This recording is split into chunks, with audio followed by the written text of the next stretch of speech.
Ideal transformer में इस तरह के कोई लॉसेस को हम कहेंगे कि भाई कोई लॉसेस नहीं है हमारे पास। ठीक है, अब लॉसेस का मतलब क्या है उसमें हम आगे जाएंगे। कोई लॉसेस नहीं होने का क्या मतलब है? लॉसेस कई तरह के होते हैं ना, रेजिस्टेंस की वजह से भी लॉसेस होते हैं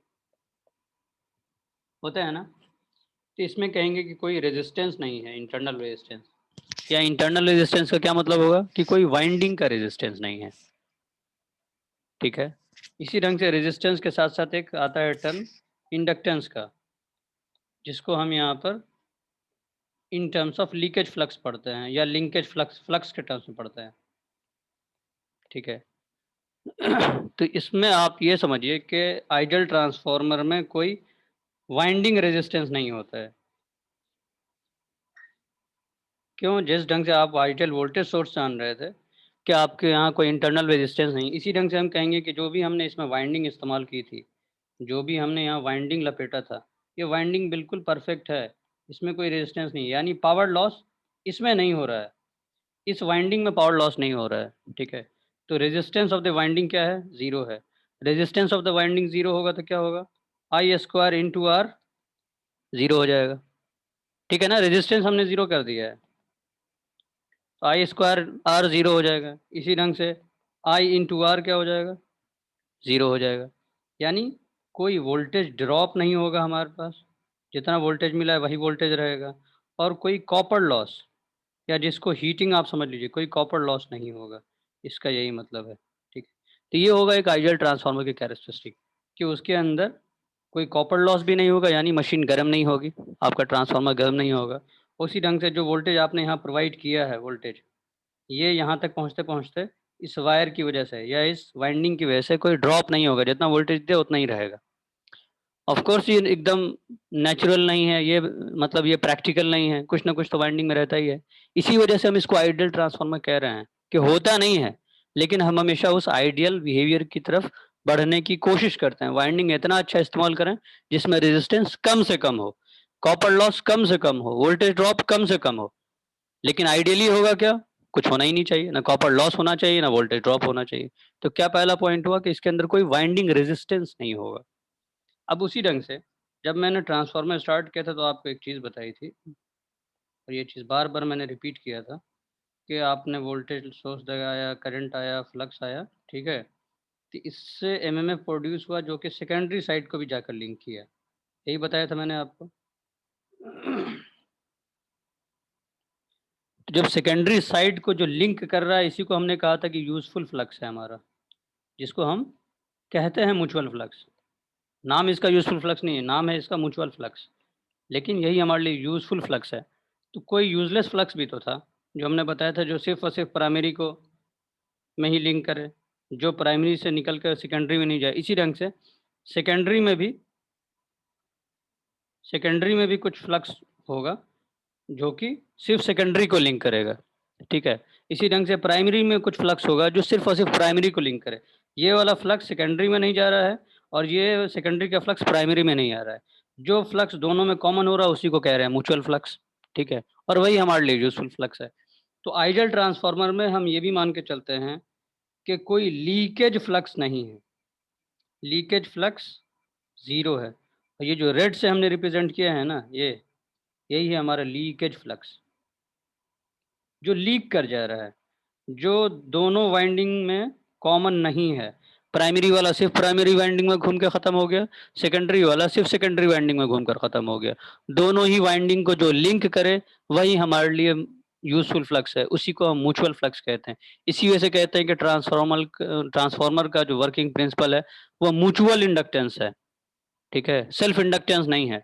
ये चीज़ भी आपको रजनीकांत सर ने पढ़ाया होगा, नहीं पढ़ाया होगा तो आगे पढ़ाएंगे कि दो इंडक्टेंस को यानी दो कॉइल को अगर पास में रखा जाए क्लोज विसिनिटी में, ज़रूरी नहीं है कि आपस में कनेक्टेड ही हो, तो ये इंडक्टेंस दोनों एक दूसरे को अफेक्ट करता है, जिसकी वजह से एक म्यूचुअल इंडक्टेंस का टर्म आता है। ये पढ़ाया नहीं पढ़ाया है? बताइए। पढ़ाया है? नहीं सर, अभी नहीं हुआ है। चलिए ठीक है, आगे पढ़ाएंगे। तो आप यही समझ लीजिए सर कि ये कॉइल टॉपिक है। पार हो गया सर ये। अच्छा ठीक है ठीक है, मैं अभी उनके डिस्कस नहीं कर रहा हूँ, मैं आपको हिंट्स दे रहा था कि जब भी दो कॉइल को पास रखेंगे ना तो दोनों एक दूसरे को अफेक्ट करते हैं।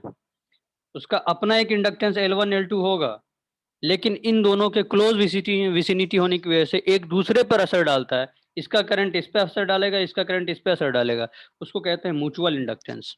इसी म्यूचुअल इंडक्टेंस के प्रिंसिपल पे काम कर रहा है। देखो यहाँ जो इसका अपना हुआ वो उसका एकदम पर्सनल अपना है, उससे कोई मतलब नहीं, ये इसका, लेकिन जो दोनों के बीच में कॉमन है ना, उसको कहते हैं म्यूचुअल इंडक्टेंस, उसी को कहते हैं म्यूचुअल फ्लक्स। इसी प्रिंसिपल पर ट्रांसफार्मर काम करता है। दो कॉइल के पास रखना, तो ये कॉइल का पास रहना भी जरूरी है। इसी बेसिस पे कंस्ट्रक्शन किया जाता है। जो आपको शेल टाइप का ट्रांसफार्मर है ना, वो एक ही वाइंडिंग पे, एक ही लिंब पे, वाइंडिंग पे नहीं सॉरी, एक ही लिंब पे एलवी भी होता है और एचवी भी होता है। इस ढंग से लपेटा होता है ताकि दोनों के बीच में कम से कम दूरी रहे, ताकि जो लीकेज की प्रॉब्लम है वो लीकेज की प्रॉब्लम को मिनिमाइज किया जा सके। कभी भी कोई चीज एब्सोल्युटली जीरो नहीं होगा, इस बात को समझ लिए। आइडियली हम पढ़ रहे हैं, इसी वजह से हम कहेंगे कि अच्छा ये प्रॉब्लम एकदम रिजॉल्व हो गया। रिजॉल्व नहीं होता है, हम उसको अपने लेवल तक बिल्कुल मिनिमाइज करने की कोशिश करेंगे। सबसे नीचे एलवी वाइंडिंग बांधेंगे, उसके ऊपर एचवी वाइंडिंग बांधेंगे, ताकि जो भी फ्लक्स एलवी से जनरेट हो वो एचवी से अपने आप लिंक कर जाए। लेकिन तब भी जरूरी नहीं है कि 100% लिंक करेगा, लीकेज की पॉसिबिलिटी हमेशा रहती है। लेकिन इस लीकेज की पॉसिबिलिटी को हम घटाएंगे with the help of shell type के ट्रांसफॉर्मर। शेल टाइप का कंस्ट्रक्शन होता है, वो आप पढ़ेंगे तो आपको समझ में आएगा। ठीक है, तो मैं आपको यहाँ बता रहा था रेजिस्टेंस की बात, इसी ढंग से मैंने आपको बता दी इंडक्टेंस की बात। इंडक्टेंस का मतलब फ्लक्स की बात, कि कोई लीकेज फ्लक्स नहीं होता है। तो हम जान रहे हैं कि अब तक हमने आपको जो वाइंडिंग का रेजिस्टेंस था उसको रिप्रेजेंट करते हैं रेजिस्टेंस से।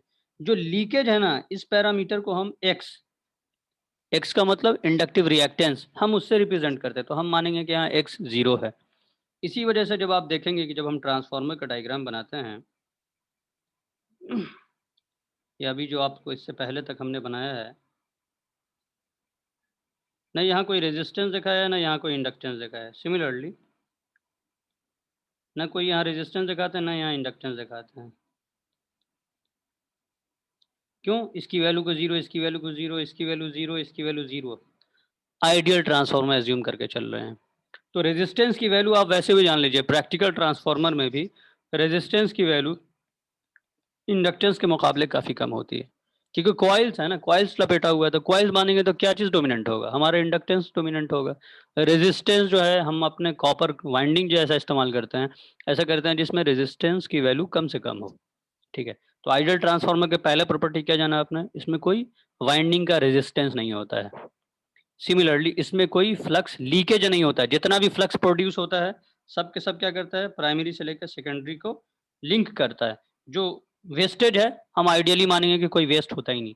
तो जब कोई वेस्ट नहीं होता है तो हम कोई इंडक्टिव ड्रॉप नहीं दिखाएंगे। ठीक है ना, इसी वजह से एक्स की वैल्यू को भी जीरो करेंगे। अब क्या है, उसके बाद एक तीसरी प्रॉपर्टी है जिसमें हम कहेंगे कि कोई आयरन लॉस नहीं होता है। आयरन लॉस को ही कोर लॉस कहते हैं। ठीक है तो कोर लॉस नहीं होने का क्या मतलब है? देखिए कोर लॉस का कैटेगराइजेशन दो है, एक को कहते हैं हिस्टेरिसिस लॉस और दूसरे को कहते हैं एडी करंट लॉस।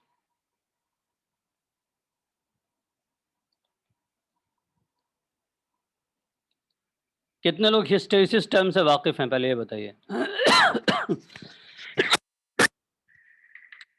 बताइए, कोई जानते हैं हिस्टेरिसिस लॉस क्या होता है? हाँ या ना तो कहो भाई। नहीं सर। नहीं जानते? नहीं सर, नाम सिर्फ सुने हैं सर। नाम सुना है, चलिए। 12th कौन कौन किए हुआ है इसमें बताइए? 12th वालों को ने जरूर पढ़ा होगा हिस्टेरिसिस। हिस्टेरिसिस को कोई सिर्फ और सिर्फ मैग्नेटिक सर्किट से मतलब नहीं होता है। आप कौन सा पैरामीटर एक्स एक्सिस और वाई एक्सिस पे रख रहे हैं उसके बेसिस पे हिस्टेरिसिस प्लॉट किया जा सकता है। हम मैग्नेटिक फील्ड की बात कर रहे हैं तो यहाँ हम पैरामीटर बी और एच कर्व, इसको बी एच कर्व भी कहते हैं। ठीक है, बी एच कर्व प्लॉट करेंगे। उसी ढंग से अगर हम एच के जगह पर आई और बी के जगह पर फ्लक्स भी रख सकते हैं, फ्लक्स और वो करंट जिसकी वजह से फ्लक्स प्रोड्यूस हुआ उसके बीच में भी करंट हम प्लॉट कर सकते हैं। ठीक है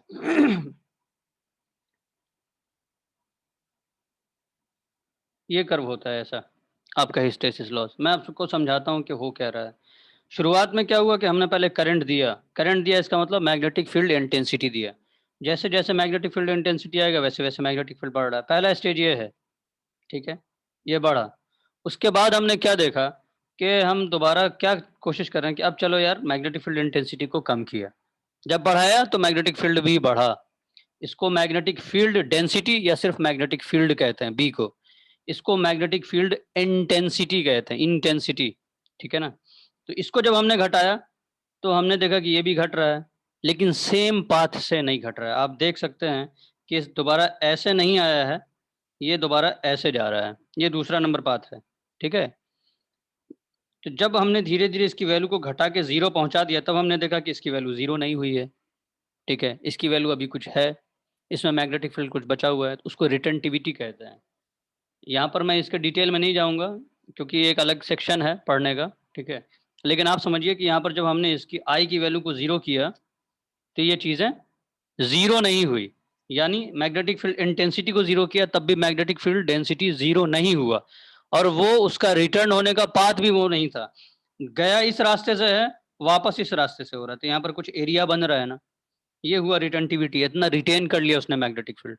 तो अब ताकि हम मैग्नेटिक प्रॉपर्टी उस मटेरियल की ख़त्म कर दें, ठीक है, आप ट्रांसफार्मर की बात कर लीजिए या आप डीसी मशीन की बात कर लीजिए, हमने मैग्नेटिक फील्ड प्रोड्यूस कैसे किया था? With the help of electromagnet ना। हम कॉइल लपेट रहे हैं किसी मटेरियल के ऊपर में, उसमें करंट पास करा रहे हैं, तब उसके अंदर मैग्नेटिक प्रॉपर्टी आ रही है।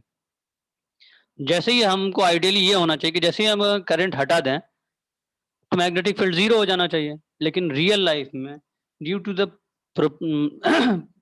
Due to the property of the material वो मैग्नेटिक फील्ड जीरो नहीं हो रहा है, कुछ ना कुछ वैल्यू यहाँ रह जा रही है करंट जीरो करने के बाद भी, या मैग्नेटिक फील्ड इंटेंसिटी जीरो करने के बाद भी। तो हम क्या करते हैं, मैग्नेटिक फील्ड इंटेंसिटी को अब अपोजिट डायरेक्शन में लगा देते हैं, इस तरफ। चलो भाई अब निगेटिव एच की तरफ चलेंगे या निगेटिव आई की तरफ चलेंगे। तब कुछ दूर जाने के बाद हम देखते हैं कि हमारा मैग्नेटिक फील्ड डेंसिटी जीरो हो जाता है। इस सेक्शन को कहते हैं कोएर्सिविटी। ठीक है, उसके बाद फर्दर अगर ऐसे ही घटाएंगे तो फिर ये एक पाथ पे चला आता है और ये ऐसे ऐसे चलता है। फिर अब हम दोबारा देखते हैं कि अच्छा मैग्नेटिक फील्ड इंटेंसिटी को यानी एच को अगर हम बढ़ाएं तो फिर ये कोई और पाथ से जाता है। ठीक है, दोबारा यहाँ पहुंचेगा, फिर ऐसे ही आएगा। तो ये जो कंटिन्यूअस लूप बनता रहता है ना, आप जितनी बार इसको इधर उधर कराएंगे ये लूप बनता जाएगा। तो इस लूप की वजह से आइडियली होना क्या चाहिए था कि जब हमने एच बढ़ाया, जब हमने एच बढ़ाया तो बी की वैल्यू बढ़ती। ठीक है, बढ़ गया, ठीक है, क्योंकि B equal to mu H होता है। अब म्यू की वैल्यू क्या होती है, mu R into mu naught. आमतौर पर म्यू आर की वैल्यू 1 दी होती है, इस वजह से हम लिखते हैं B equal to mu H. ठीक है, तो हम यहाँ आपको कैरेक्टरिस्टिक समझा रहे हैं। जब बढ़ाया तो इस तरफ गया, नंबर वन पाथ हुआ। जब घटाना चाहिए था इस ढंग से वापस आ जाना चाहिए था, तो हमारे पास कोई प्रॉब्लम नहीं होता। ठीक है, तो इसको कहेंगे लीनियर कर्व होना। लेकिन जो हमारा मैग्नेटिक मटेरियल है वो नॉन लीनियर बिहेवियर का होता है। ये चीज आपको इसमें भी बताया कि यहाँ ये सैचुरेशन हो जाता है, ये लीनियर नहीं रहता है, थोड़ा दूर तक लीनियर है, उसके बाद उसके बिहेवियर क्या होता है, नॉन लीनियर हो जाता है। तो यहाँ पर हम जान क्या रहे हैं कि B H curve non linear हो जा रहा है, ये अपने अंदर थोड़ा सा एरिया रख ले रहा है। तो जितना बड़ा एरिया बनता है ना, उतना ही एरिया का जो, अगर हम सॉरी इस कर्व के अंदर जो एरिया है, जो अंडरलाइंग एरिया है, आप इसको किसी और कलर से देख लीजिए कि ये जो हमने एरिया इसके अंदर का लिया है, यही आपको हिस्टेरिसिस लॉस प्रोवाइड करता है। ठीक है, इसी को हिस्टेरिसिस कर्व कहते हैं, इसी को बीएच कर्व कहते हैं। तो ये जो भी मैग्नेटिक प्रॉपर्टी है डिफरेंट मटेरियल का, उसके हिसाब से इस ढंग का होता है। किसी में बहुत पतला हो सकता है, किसी में काफ़ी ब्रॉड हो सकता है। जैसे जितना आपका ये बड़ा होगा ना एरिया, जितना बड़ा होगा एरिया उतना ज़्यादा लॉस होगा। तो हम प्रॉपर्टी ऐसा चाहेंगे मटेरियल का जिसमें हमारा बीएच कर्व का लूप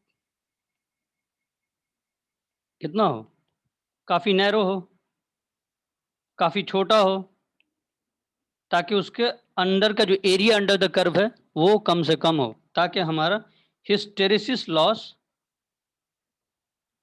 मिनिमाइज किया जा सके। अगर आइडियली हम जीरो नहीं कर पा रहे हैं तो कम से कम इसकी वैल्यू को हम कम कर सकें। इसी वजह से डिफरेंट टाइप का मटेरियल इस्तेमाल किया जाता है। तो इसके बेसिस पे हम क्लासिफाई करते हैं कि अच्छा हम किस तरह का कोर का मटेरियल इस्तेमाल करें, ताकि हमारा जो कर्व बनता है बीएच कर्व वो हमारा स्ट्रेट लाइन नहीं बने, तो कम से कम ये जो एरिया है रिटर्न होने का ये एकदम पतला पतला रहे। देख रहे हो, अगर ये इतना पतला होगा तो इसके अंदर एरिया कम होगा, जितना ज्यादा एरिया कवर करेगा उतना ज्यादा लॉस होगा। इसको कहते हैं हिस्टेरिसिस। ठीक है, इसी लूप को कहते हैं हिस्टेरिसिस लूप। ठीक है, तो मैग्नेटाइजेशन और डीमैग्नेटाइजेशन की वजह से जो मैग्नेटिक फील्ड डेंसिटी बी और एच के बीच में जो एरिया बनता है उसी को बी एच कर्व कहते हैं, और जो उसके अंदर का एरिया इनकम्पास करता है वो लॉस की वजह बनता है, क्योंकि आइडियली जैसे एच बढ़ा वैसे बी बढ़ना चाहिए, जैसे एच घटा वैसे बी घटना चाहिए, लेकिन मटेरियल की प्रॉपर्टी की वजह से हर एक मटेरियल में कुछ ना कुछ होगा, ठीक है, वो कुछ ना कुछ एरिया कवर कर लेता है जिसकी वजह से लॉस होता है। आइडियली क्या होना चाहिए, आइडियली बढ़ा, ऐसे बढ़ा तो वापस भी इसी पाथ से आना चाहिए, कोई लॉस नहीं होता, बिल्कुल लीनियर। तो जो ये प्रॉपर्टी क्या है, आइडियली क्या कहेंगे कि हमारा जो मटेरियल है वो लीनियर प्रॉपर्टी का होना चाहिए, लीनियर प्रॉपर्टी इसी को कहेंगे, लेकिन हमारे पास लीनियर प्रॉपर्टी का नहीं होता है, ठीक है। अब आते हैं वापस, हम जिस चीज़ की बात कर रहे थे, हम बात कर रहे थे आयरन लॉस की, ठीक है। तो आयरन लॉस आपने देखा कि अगर प्रॉपर्टी लीनियर हो जो भी मैग्नेटिक मटेरियल इस्तेमाल कर रहे हैं तो इससे क्या होगा, हिस्टेरिसिस लॉस जीरो होगा। तो हम आइडियली क्या समझेंगे कि उसके अंदर वो लीनियर प्रॉपर्टी अवेलेबल है, ठीक है, मैग्नेटिक सर्किट आपका लीनियर है, ठीक है। उसी ढंग से एडी करंट लॉस, ये भी आपका एडी करंट लॉस आपके कंस्ट्रक्शन पर डिपेंड करता है, मैं आपको समझाऊंगा, उससे पहले मैं हिस्टेरिसिस पे थोड़ा और समझा देता हूँ। अब चूंकि हिस्टेरिसिस लॉस समझाते समझाते एक फॉर्मूला लिखा मैंने, मैंने लिखा B is equal to mu H, या मैंने लिखा था B is equal to actual में म्यू इंटू एच, म्यू को लिख दिया था mu R into mu zero H. Mu zero मैंने आपको बताया था, एक बार न्यूमेरिकल भी करा रहा था तो ये चीज़ मैंने समझाया था, ठीक है। इसका यूनिट मेरा ख्याल है हेनरी पर मीटर होता होगा, ठीक है, वो आप ध्यान दे दीजिएगा। म्यू नॉट, म्यू नॉट क्या होता है, परमिबिलिटी है फ्री स्पेस का, ठीक है, और ये डिफरेंट मटेरियल का रिलेटिव परमिएबिलिटी, इसको कहेंगे रिलेटिव परमिएबिलिटी।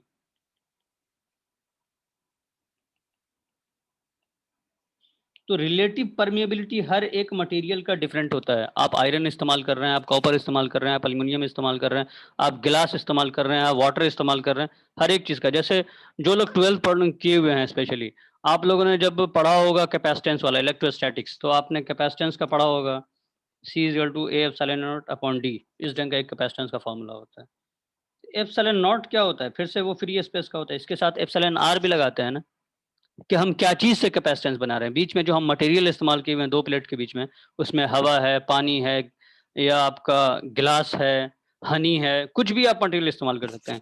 तो जिस ढंग से डिफरेंट मटेरियल की ये परमिटिविटी है, उसी ढंग से डिफरेंट मैग्नेटिक मटेरियल का ये रिलेटिव परमिबिलिटी है, हमेशा फ्री स्पेस से रिलेट करके देखते हैं। तो हम ट्रांसफार्मर में चाहते क्या हैं, हम ट्रांसफार्मर में चाहते हैं कि ये हमारा म्यू आर की वैल्यू इनफाइनाइट हो, ये आइडियल ट्रांसफार्मर के लिए चाह रहे हैं हम, आइडियल ट्रांसफार्मर में म्यू आर की वैल्यू इनफाइनाइट हो, म्यू आर की इनफाइनाइट हो, इसका क्या मतलब, म्यू की वैल्यू इनफाइनाइट हो, यही मतलब हुआ, mu R into mu zero है। तो जैसे ही अगर आप इसकी बात करेंगे कि म्यू आर आपका इनफाइनाइट है, तो आप रिलक्टेंस जानते हैं, है ना। तो जैसे ही अगर आप इसको इनफाइनाइट करेंगे तो क्या चीज़ होगा, रिलक्टेंस की वैल्यू जीरो आ जाएगी। जहाँ पर नहीं समझ में आए वहीं टोकिएगा, क्योंकि ये सब चीज़ आपको किसी सब्जेक्ट में मिलेगा नहीं, और मैं बार बार इस चीज़ को डिस्कस नहीं करूँगा, ठीक है। इसलिए जहाँ नहीं समझ में आए आप अभी के अभी इसको एकदम टोकिएगा, क्योंकि इसके इसी के बेसिस पर हर एक कॉन्सेप्ट का डेवलपमेंट हो रहा है, कि रिलक्टेंस क्या होता है आपका, परमेबिलिटी क्या होता है, बीएच कर्व क्या होता है, ठीक है, ये बिल्कुल बेसिक बता रहा हूँ मैं, इसी से चीज़ें आगे रिलेट होती रहेगी, और दोबारा मैं इसको डिस्कस नहीं करूँगा, इसलिए इस चीज़ को क्लियर कट समझिए यहाँ पर।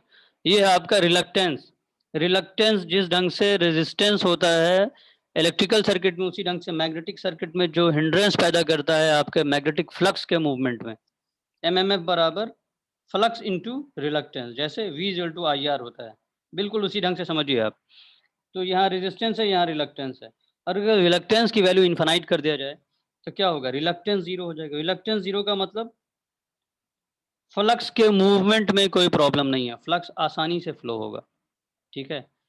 उसको दूसरे ढंग से समझाया जा सकता है कि जैसे ही अगर आपकी परमिबिलिटी इन्फिनाइट है तो मैग्नेटिक पाथ का रिलक्टेंस जीरो हो गया, इसका मतलब कोई लीकेज फ्लक्स नहीं होगा, और आपको जो फ्लक्स प्रोड्यूस करने के लिए मिनिमम करंट आप दे रहे थे, अब तक आप देख रहे थे मिनिमम करंट आई नॉट देना पड़ता था, पिछले सेशन में भी मैंने आपको एक बार बताया है जब मैं आपको रिएक्टिव पावर समझा रहा था, कि मिनिमम एक करंट देना पड़ेगा ताकि आपके ट्रांसफार्मर में फ्लक्स स्टैब्लिश हो सके, उसी को magnetising component of the transformer कहा जाता है। करंट का, मैग्नेटाइजिंग टर्म जो है। तो मैग्नेटाइजिंग कंपोनेंट यहाँ पर अभी हम आई जीरो से दिखा रहे हैं, इसके भी दो कंपोनेंट होते हैं, ठीक है। तो मेन ये टर्म जो है, ये इसकी वैल्यू यहाँ पर जीरो होगी, कोई हमको कंपोनेंट की जरूरत नहीं पड़ेगी। जैसे ही अगर हम करंट वोल्टेज सोर्स कनेक्ट करेंगे ट्रांसफार्मर में, फ्लक्स ऑटोमेटिकली जनरेट होने लग जाएगा। जितना सेकेंडरी को करंट चाहिए उसके हिसाब से प्राइमरी से करंट लेगा। तो यहाँ पर जो मिनिमम रिक्वायर्ड करंट था इनिशियली ट्रांसफार्मर में, हम ये मान के चलेंगे कि ऐसा कोई करंट की रिक्वायरमेंट है नहीं। क्यों? क्योंकि ट्रांसफार्मर को हमने आइडियल मान रखा है, हर एक चीज को हमने यहाँ पर आइडियल कंसिडर कर रखा है। अब देखिए, अब हम बात करते हैं एडी करंट लॉस की। एडी करंट लॉस क्या होता है? आमतौर पे जो आप पढ़ते आए होंगे कि वोल्टेज सोर्स लगाया तो एक करंट फ्लो होता है। तो करंट किसी भी कंडक्टर के कहाँ से फ्लो होता है, ये अगेन डिपेंड करता है एसी है कि डीसी है, स्किन इफेक्ट वगैरह अगर आप लोगों ने पढ़ा होगा ट्रांसमिशन डिस्ट्रीब्यूशन में, या नहीं पढ़ा होगा तो आगे शायद कहीं कुछ हो पढ़ने में, ठीक है। तो अगर हम प्राइमरीली मानते हैं कि जो करंट का फ्लो है वो कंडक्टर के बीचों बीच हो रहा है, ठीक है, बीच से हो रहा है। लेकिन कुछ करंट क्या है ना कि इसके सरफेस पे ही ऐसे ऐसे फ्लो होने लग जाते हैं, इसके सरफेस पे ही फ्लो होने लग जाते हैं। ये जो करंट जो सरफेस पे फ्लो होता है ना, इसी को एडी करंट कहते हैं। तो ये करंट जो अंदर फ्लो हो रहा है, ये हमारा यूजफुल फ्लक्स होता है, सॉरी यूजफुल करंट होता है, जो एक्चुअल करंट जिसके बारे में हम कंसर्न्ड होते हैं या जिसके बारे में आमतौर पर हम डिस्कशन करते हैं। लेकिन ऐसा करंट जो कंडक्टर के सरफेस पे ही फ्लो होने लगे, वो हमारा यूजफुल करंट नहीं होता है। इनफैक्ट वो हमारे हीटिंग के लिए सबसे ज्यादा जिम्मेदार होता है। That is known as eddy current, ठीक है। इसी की वजह से जो लॉस होगा तो उसको एडी करंट लॉस कहेंगे। तो जितना बड़ा आप एरिया रखिएगा करंट को घूमने का, उतना ज़्यादा जगह मिलेगा, ठीक है। तो उतना बढ़िया है उसके लिए। तो हम क्या करते हैं कि जब भी हमारे पास किसी भी ढंग से अगर हमको कोई मटेरियल बनाना होता है तो हम डिफरेंट मटेरियल्स की स्टैकिंग करते हैं। स्टैकिंग से मतलब आप ये समझिए, जैसे मैं आपको बार बार ये बनाता हूँ ट्रांसफार्मर का कोर, ठीक है। तो ये ट्रांसफार्मर कोर बना हुआ कैसे होता है? ये ऐसा देखने में लगता है लेकिन ऐसा होता नहीं है। एक ऐसा बना हुआ होता है, ठीक है, ये बड़ा बना लीजिए थोड़ा सा, और दूसरा ऐसे बना हुआ होता है। ये एक पतला लेयर है, मैं बता रहा हूँ। एक एल बनेगा, दूसरा एल बनेगा। इस एल को दूसरे एल पे रख दीजिए तो आपको ऐसा डब्बा बंद दिख जाएगा। इसी ढंग से इसके बहुत सारे पतले पतले पतले पतले होते हैं, हर एक को एक दूसरे के ऊपर स्टैक करते जाएंगे। इस स्टैकिंग से ही ट्रांसफार्मर बनता है। ये आपका ट्रांसफार्मर है कोर टाइप का, कोर टाइप का ट्रांसफार्मर है। इसी ढंग से जब शेल टाइप का ट्रांसफार्मर बनाएंगे ना हम, शेल टाइप का ट्रांसफार्मर का मतलब होता है कि इसमें तीन लिंब होना, ठीक है।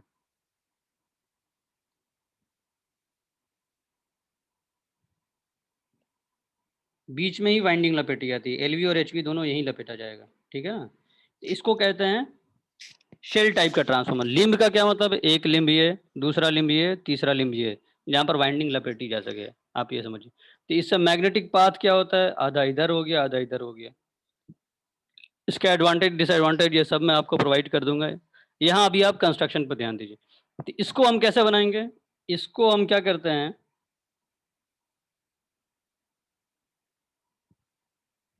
ये हो गया ई और ये हो गया आई।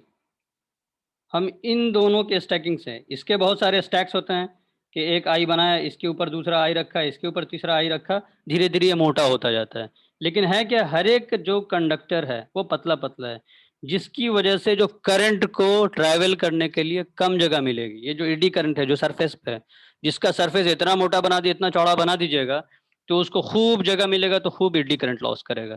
इसी वजह से हम डिफरेंट स्टैक्स का इस्तेमाल करते हैं हमेशा। जो आपने मशीन पढ़ेंगे तो जो आप रोटर भी बनाते हैं ना, रोटर, तो जो आपको लंबा सा दिखता है, ये एक्चुअल में क्या है, इसके ऊपर ही बहुत सारे स्टैक्स चढ़ाए हुए होते हैं। सब स्टैक्स एक दूसरे के ऊपर चढ़ के क्या लगता है कि इस ढंग से है। कोई भी एक लंबा ऐसा सिलेंडर नहीं रहता है, स्टैक्स के ऊपर स्टैक्स चढ़ाए रहते हैं। ये एक एक रहता है और इसके ऊपर मल्टीपल चढ़ाते जाइए तो धीरे धीरे क्या हो जाएगा, ये सिलेंड्रिकल हो जाएगा। एक सर्कल है बेस पे, इसके ऊपर कंटिन्यूअस आप एक सर्कल डालते जाइए तो हर एक सर्कल का कुछ ना कुछ थिकनेस तो होगा। धीरे धीरे क्या होगा, वो सिलेंडर जैसा बन के ऊपर दिखेगा आपको। तो इसी ढंग से आपको मशीन में हर जगह बनाया जाता है। इसका मेन पर्पस क्या है? एडी करंट के ट्रैवल करने के लिए रास्ता कम से कम कर दें, ताकि एडी करंट से होने वाले लॉस को हम मिनिमाइज कर सकें। ये जो कंस्ट्रक्शन बनाया है मैंने आपको, ये ये है शेल टाइप का ट्रांसफार्मर। शेल टाइप का ट्रांसफार्मर, ठीक है। इसमें क्या है, शेल टाइप के ट्रांसफार्मर में 3 लिम्ब होते हैं, ठीक है। इसके जो मैग्नेटिक पाथ हैं, जैसे इसमें मैग्नेटिक पाथ ये हुआ यहाँ से ये, तो ये सीरीज सर्किट है। इसका मैग्नेटिक पाथ क्या है, एक इधर हुआ, एक इधर हुआ, तो ये पैरेलल पाथ होता है मैग्नेटिक पाथ, ठीक है। इसमें 2 लिम्ब है, एक लिम्ब यहाँ, एक लिम्ब यहाँ। इसमें क्या है, 3 लिम्ब है। चूंकि इसमें यहाँ यहाँ का चक्कर रहता है, इसमें क्या होगा, ज़्यादा कॉपर की ज़रूरत होगी, चूंकि यहाँ पर इसी के ऊपर बांधा जाता है, यहाँ पर कम कॉपर की जरूरत पड़ती है। अंदर में एलवी बांधेंगे लिम्ब के ऊपर, उसके ऊपर एचवी बांधेंगे। अंदर एलवी इसलिए से बांधेंगे ताकि हमारे इंसुलेशन की रिक्वायरमेंट कम हो। जो इस लिम्ब पर बांधा जाता है, लिम्ब और वाइंडिंग के बीच में भी इंसुलेशन होता है, ठीक है।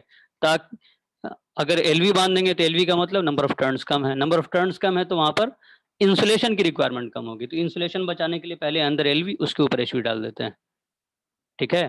तो यहाँ एक दूसरे के ऊपर वाइंडिंग चढ़ाई हुई होती है। जो कोर टाइप का ट्रांसफार्मर होता है वो हायर वोल्टेज और पावर रेटिंग को सपोर्ट करता है, ये कोर टाइप का ट्रांसफार्मर। और ये जो शेल टाइप का ट्रांसफार्मर है वो लो मीडियम वोल्टेज जो होगा, या low voltage low power application के लिए सूटेबल होता है। तो चूंकि मैं आपको बता रहा था बिल्कुल बेसिक, लेकिन यहाँ पर कंस्ट्रक्शन की बात आ गई इसलिए मैंने आपको थोड़ा समझा भी दिया। बाकी मैं इसका नोट्स डालूंगा तो आपको क्लियर हो जाएगा। अब बताइए जल्दी से कि आइडियल ट्रांसफार्मर की प्रॉपर्टी समझने में कोई परेशानी है तो मैं इसको जल्दी से क्विक रिवाइज कर दूंगा। जल्दी बताइए, क्योंकि फिर इसके बाद आगे आता है कि उसके बेसिस पे कैसे नो लोड पे या लोड पे हम फेजर डायग्राम बनाएंगे। ये बेसिक प्रॉपर्टी है कि कोई वाइंडिंग में रेजिस्टेंस नहीं होगा, ठीक है। कोई भी फ्लक्स का लीकेज नहीं होगा, जितने भी फ्लक्स प्रोड्यूस हो रहे होंगे सब के सब सेकेंडरी साइड में भी जा रहे होंगे, ठीक है। तो कोई फ्लक्स का वेस्टेज नहीं हुआ, जिसकी वजह से आर की वैल्यू 0, एक्स की वैल्यू 0 हुई, ठीक है। उसके बाद क्या बताया, उसके बाद मैंने आपको बताया है, देखिए चूंकि आर की वैल्यू 0 है तो कोई कॉपर लॉस नहीं होगा, कोई वोल्टेज का ड्रॉप नहीं होगा, कोई लीकेज फ्लक्स नहीं होगा, ठीक है। उसके बाद मैं लॉसेस पे आ गया, कोई आयरन लॉस नहीं होगा, कोई कोर लॉस नहीं होगा। आयरन लॉस को मैंने कैटेगराइज कर दिया कि हिस्टेसिस लॉस और एडी करंट लॉस दोनों को कहते हैं, कंबाइंड होता है, ठीक है। तो हिस्टेसिस लॉस कम करने के लिए हमको मटेरियल अच्छा चुनना पड़ेगा जिसका हिस्टेसिस लूप कम से कम हो, ठीक है। तो जिसकी वजह से हिस्टेसिस लॉस को मिनिमाइज किया जा सके। क्योंकि आइडियल की बात करें तो हम कहेंगे ऐसा मटेरियल चूज करते हैं जिसमें 0 होता है, लेकिन ऐसा कोई मटेरियल होता नहीं है जिसका 0 हो। एडी करंट कम करने के लिए क्या करेंगे, हम एक कंटिन्यूअस मटेरियल इस्तेमाल किए बगैर हम स्टैक इस्तेमाल करेंगे। एक पतला पतला स्टैक होगा, इसके ऊपर चढ़ाते चढ़ाते हम उसको चौड़ाई या थिकनेस जो भी उसके देना होता है वो हम देते हैं, ठीक है। और ये सिर्फ यहाँ नहीं, डीसी मशीन में भी यही चीज इस्तेमाल किया जाता है, ठीक है, क्योंकि ये मैग्नेटिक सर्किट की एक जनरल प्रॉपर्टी है। इसी ढंग से फिर मैंने आपको बताया कि हमारा जो आई नॉट है शुरुआत में, या मिनिमम मैग्नेटाइजिंग करंट था सेटअप करने के लिए, उसकी कोई ज़रूरत नहीं पड़ती है। जैसे ही आप वोल्टेज सोर्स से कनेक्ट करेंगे वो अपने आप ट्रांसफार्मर काम करने लगता है। Minimum current required to set up the flux in the magnetic circuit, इसकी वैल्यू 0 मानेंगे, मानेंगे ही नहीं कि ऐसे कोई ज़रूरत है। क्यों? क्योंकि हम इसको आइडियल ट्रांसफार्मर एज्यूम कर रहे हैं। तो यही सब प्रॉपर्टी था, ठीक है। और इसमें अगर कोई समझने में परेशानी है तो आप पूछ लीजिए, जल्दी से पूछिए, कोई दिक्कत है?